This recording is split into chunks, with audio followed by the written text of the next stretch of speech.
Teacher ತಗೊಳ್ಳಿ, taste ಮಾಡಿ.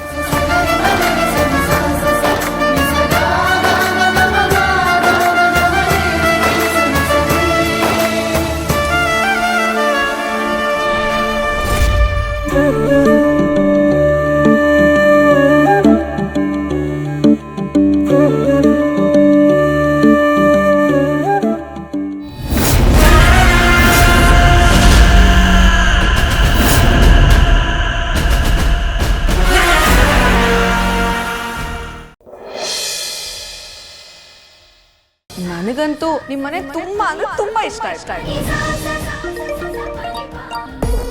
ಯಾರ್ ಗೌರಿ ಫೋನ್ ಮಾಡ್ತಿರೋದು? ನನ್ ಗಂಡ. ಒಂದ್ ಕೆಲ್ಸ ಮಾಡುಮ್ಮ, ನಾನ್ ಫೋನ್ ಎತ್ತುತ್ತೀನಿ, ಹೊಸಿ ಆಟ ಆಡಿಸ್ಬೋದು, ಸಂದಾಗಿರ್ತದೆ. ಸರಿ ಸರಿ ತಗೋ. ಹಲೋ. ಅಯ್ಯೋ ಶಿವ್ನೆ, ಏನಾಯ್ತು? ಕೊಡಿಲಿ. ಕಿಸ್ ಕೊಟ್ರೆ ವಾಪಸ್ ಕೊಡೋದು ಬಿಟ್ಟು ಅಯ್ಯೋ ಅಪ್ನೆ ಅಂತಿದ್ದೀರಲ್ಲ ನೀವು. ಫೋನ್ ಪಿಕ್ ಮಾಡಿದ್ದು ನನ್ನ ಫ್ರೆಂಡು ಗಂಗಾ.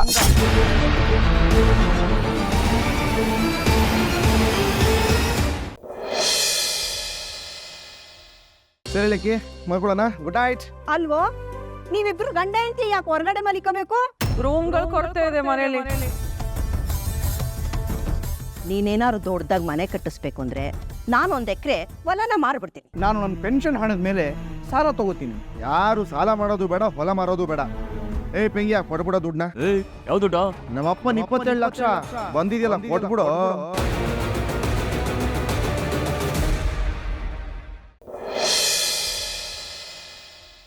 ನೀನ್ ಅಂಜು ಮೇಲೆ ಕೈ ಮಾಡಿದ್ಯಾ? ಇಲ್ಲ ಅಂತಾನೆ ನೋಡಿದೋಡಪ್ಪ. ಇವಾಗ ಇವ್ರು ಎಲ್ರೂ ನೋಡಿದ್ದಾರೆ ನನ್ನ ಹೊಡಿತಿರೋದನ್ನ. ಇವರು ಸುಳ್ಳು ಹೇಳ್ತಾ ಇದಾರೆ. ನಾನು ಇವ್ರಿಗೆ ಹೊಡೆದಿಲ್ಲ, ನನ್ ಮಾತ್ ನಂಬಿ. ಇಲ್ಲ, ಈ ಮನೇಲಿ ಇರಲ್ಲಪ್ಪ. ಮಾಮ್ ನಡಿ. ಅಂಜನಾ ಅವ್ರೆ, ನೀವ್ ಏನ್ ಇಲ್ಲೇ ಆಡ್ ಬೆಳೆದ ಮಗು ಇಲ್ಲೇ ಇರಬೇಕು. ನಮ್ಮನ್ನೆಲ್ಲ ಆಟ ಆಡ್ಸಕ್ ಬಂದಿರೋಳು ಮನೆಯಿಂದ ಆಚೆ ಹೋಗ್ಬೇಕು.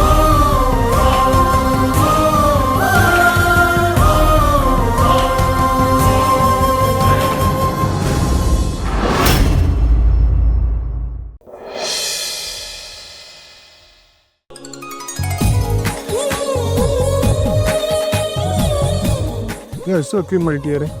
ನಮ್ಮನೆ ಗಂಡಸರು ಇಷ್ಟು ನೀಟಾಗಿರಕ್ಕೆ ಚಾನ್ಸೇ ಇಲ್ವಲ್ಲ. ನಿನ್ ಮನೆಗೆ ಹೋದಾಗ ನೀನ್ ಇರ್ಲೇ ಇರಲಿಲ್ಲ ಅಲ್ಲಿ. ಬೇಟಾಡ, ಇದು ನಿನ್ ಕೆಲ್ಸನಾ? ನನ್ನ ರೂಮ್ನು ನಿನ್ ಮನ್ಸಿನ ತರ ನೀಟಾಗಿ ಮಾಡ್ಬಿಟ್ಟು ಹೋಗಿದ್ಯಾ. ನೋಡಿದ್ಯಾಮ್ಮ ನಿನ್ ಸೊಸೆ ಎಷ್ಟು ಒಳ್ಳೆಯವಳು ಅಂತ. ಇವಳೇ ನನ್ನ ಹೆಂಡತಿಯಾಗಿ ಬರ್ಬೇಕು ಅಂತ ಆಶೀರ್ವಾದ ಮಾಡು.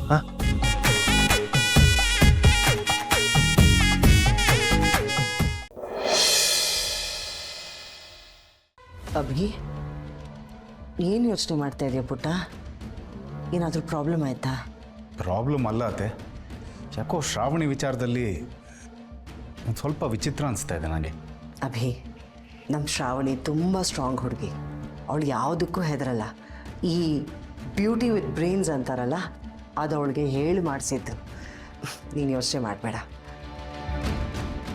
ಬರೀ ಆಫೀಸ್ ವಿಚಾರವಾಗಿ ಅವಳ ಹತ್ರ ಮಾತಾಡಿದೆ, ಸ್ವಲ್ಪ ಅವಳ ಜೊತೆ ಪರ್ಸ್ನಲಾಗಿ ಟೈಮ್ ಕೂಡ ಸ್ಪೆಂಡ್ ಮಾಡು. ಸರಿ ಅತ್ತೆ.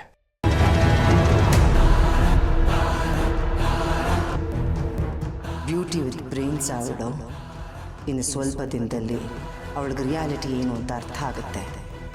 ಆಗ ಅವಳ ಬ್ರೈನ್ ಕೂಡ ಸರಿಯಾಗಿ ವರ್ಕ್ ಆಗಲ್ಲ.